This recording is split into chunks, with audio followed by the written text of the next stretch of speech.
Bismillahirrahmanirrahim. Alhamdulillah pada sesi ini kita bisa ketemu lagi ya di materi prakarya nih. Materi kelas 12. Itu kalau kemarin kita tentang prakarya dan manajemen, sekarang kita ke tips dulu lah ya. Berkarya dalam usaha. Di sini Usan ngambil dari salah satu bukunya Kang Dewa Eka Prayoga. Kok dalam bukunya sih kesalahan fatal dalam memulai usaha, tapi Ustadz kaitan dengan karya ya, karena biar sifatnya umum. Karya itu kan mencangkup usaha mandiri atau profesi kamu. Jadi di sini Ustadz coba umumkan karena cita-cita kita kan nggak sama semua ya, nggak jadi pengusaha semua, nggak jadi pebisnis semua, nggak jadi dokter semua. Jadi kita coba umumkan saja. Karena apa? Dalam berkarya ini hampir sama dengan kesalahan yang dijelaskan oleh Kang Dewa ini. Jadi nanti dalam kehidupan juga sama sih, kita ada beberapa hal yang biasa kita lakukan di dalam aspek ini. Oke, sebelum masuk ke materi, kita lihat dulu nih pandangan dari Kang Ega. Sebagian besar kecelakaan mobil bukan karena gasnya yang tidak jalan, melainkan karena remnya yang blong atau karena tidak mengikuti rambu-rambu. Kadang mobil itu bukan karena gasnya yang nggak jalan ya, gasnya jalan tapi remnya blong. Ada gasnya jalan, remnya blong, tapi kitanya nggak taat. Misal nggak boleh belok, kita belok. Nggak boleh mendahului di tempat tertentu, kita mendahului. Ketika hijau kita maju, ketika merah kita berhenti. Ketika hijau kita berhenti, ketika merah kita maju. Itu akhirnya kan jadi beberapa hal yang kesalahan yang dibuat oleh pengendara kendaraan tersebut. Jadi sama halnya dengan kegagalan tadi, bukan kitanya tidak tahu, bukannya kita tidak mampu, tapi mungkin kitanya lupa ngerem atau kitanya tidak taat akan rambu-rambu.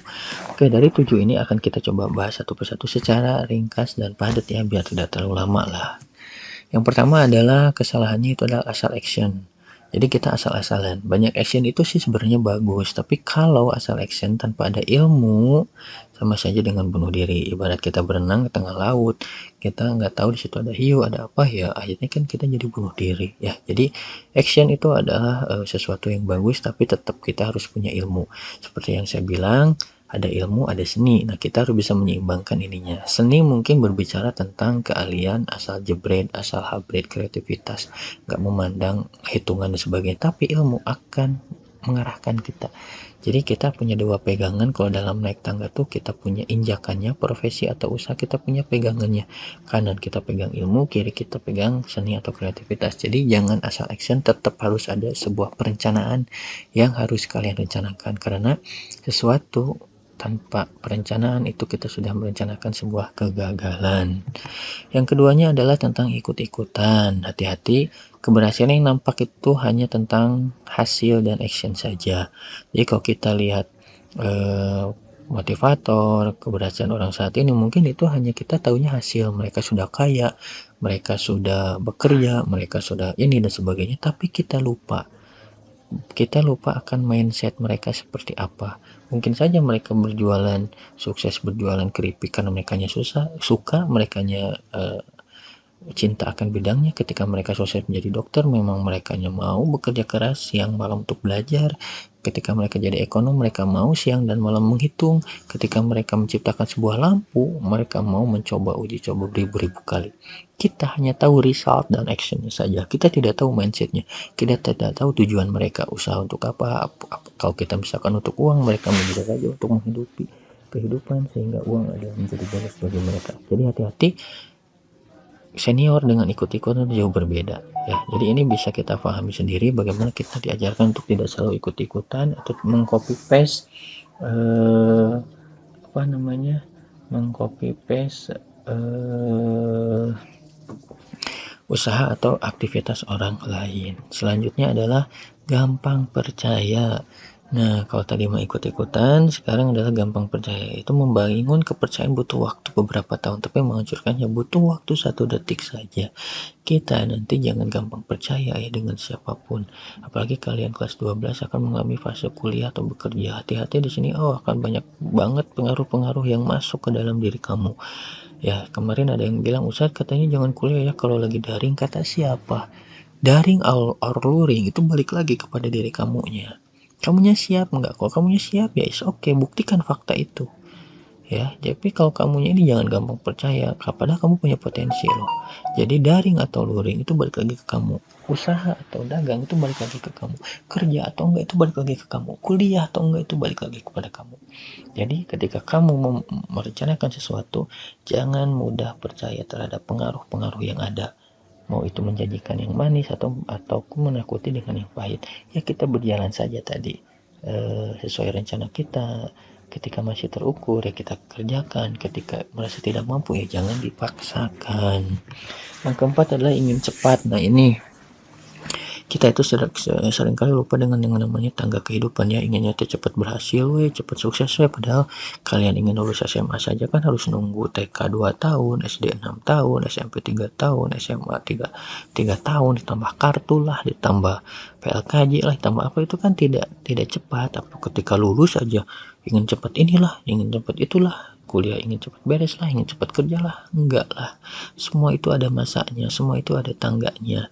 Bagaimana saja kamu bisa melakukan ini secara bertahap, karena segala sesuatu yang dari dengan cepat akan berakhir dengan cepat juga ya. Kalau kita naik tangganya, sekali naik itu 3 anak tangganya jatuh nggak ngejar itu langsung, tapi kan tetap bertahap ini adalah tahapannya adalah kita memulai dulu dengan starting, kita mulai berlari ya, berjalan dulu lah, running itu berjalan, baru kita lari, jangan dulu lari ya. Kalau bahasa manusia sih kita ngeseron dulu, ngerondang dulu, bertahap jalan baru kita lari. Setelah itu baru kita berpikiran kita growing, bagaimana caranya kita tumbuh naik tangga secara perlahan sehingga kita bisa dalam proses yang namanya keberhasilan. Jadi jangan terlalu ingin cepat.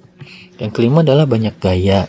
Nah ini di kita nih biasanya, saya suka miris sih dengan perkembangan zaman sekarang karena mungkin semuanya serba instan, jadi ya pengennya tuh gaya ya. Ini saya nggak tahu sih bener enggaknya, tapi di rumus Fisher katanya ada SWF, perpindahan atau perubahan itu adalah sebuah usaha dibagi gaya. Jadi di sini kaya itu adalah sebuah karakter. Kalau hanya tampilan itu bukan kaya tapi banyak gaya.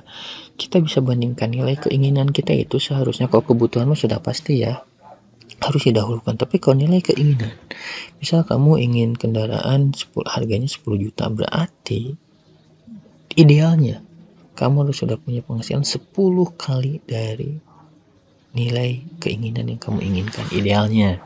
Ya kita makan kadang gaji 2 juta pengen mobil harga 100 juta, akhirnya nyicil, akhirnya ngutang sana sini. Nah ini hati-hati yang harus kalian pahami, karenanya jika ingin ada perubahan maka jangan banyak gaya tapi perbesar usaha kitanya, perbesar usaha nyari rizkinya, usaha sedekahnya, usaha nabungnya, usaha investasinya, usaha gayanya kita kurangin lah, jangan makin banyak penghasilan makin banyak gaya ya, akhirnya nggak ngimbang ya. Oke, itu yang kelima. Yang keenam, hati-hati nih, mudah berhutang ya. Di dalam bisnis there is no easy money in business. Tidak ada uang mudah dalam kegiatan usaha, dalam berkarya, dalam berprofesi. Kamu nanti jadi dokter, jangan membayangkan banyak uang kata siapa. Kita kan tahu gak semua dokter itu laku. Ada dokter yang sepi, bahkan gak punya pasien dan sebagainya. Easy money make you stupid. Jadi kalau kita mudah mendapatkan uang hanya akan membuat kamu bodoh. Karena apa? Tadi semakin kita mendapatkan sesuatu dengan cepat, ya makin cepat juga kita kehilangan sesuatu itu. Terlalu banyak uang ini ya bingung juga mau diapakan uang itu. Yang ketujuh adalah buta finansial. Itu karya yang hanya menghasilkan uang adalah jenis karya yang menyedihkan. Karena apa? Uang hanyalah nilai sementara saja, tapi bagaimana karya kita diingat adalah tentang kebermanfaatan.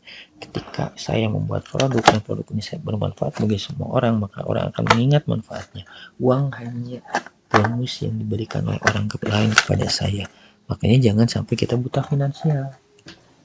Kita harus melek finansial, kita harus melek misalkan penghasilan kita berapa, manfaat apa yang kita bisa berikan dari penghasilan kita, terus nilai apa yang bisa kita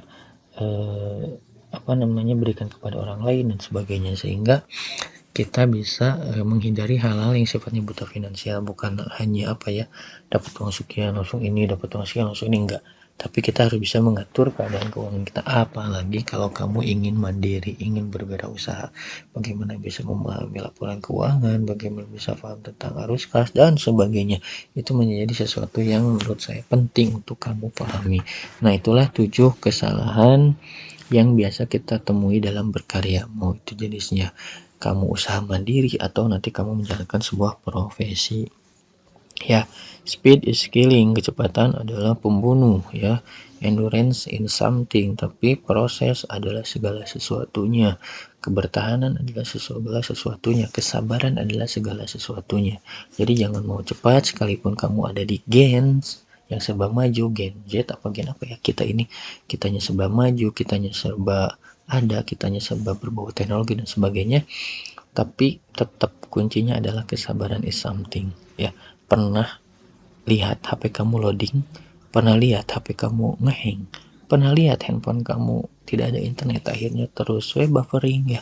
Itu adalah untuk menguji kesabaran kita, karena yang instan itu tidak selamanya memberikan kemudahan ya. Instan itu hanya solusi untuk percepatan tapi tidak untuk kemudahan. Oke, itu saja untuk materi hari ini, mudah-mudahan bermanfaat, mudah-mudahan dicerna, dan mudah-mudahan bisa kita praktekkan juga ya dalam kehidupan sehari-hari, utamanya buat kamu nih kelas 12 yang akan menghadapi ribuan proses berkarya di dalam kehidupan kamu setelah lulus dari sini. Itu saja, terima kasih. Assalamualaikum warahmatullahi wabarakatuh.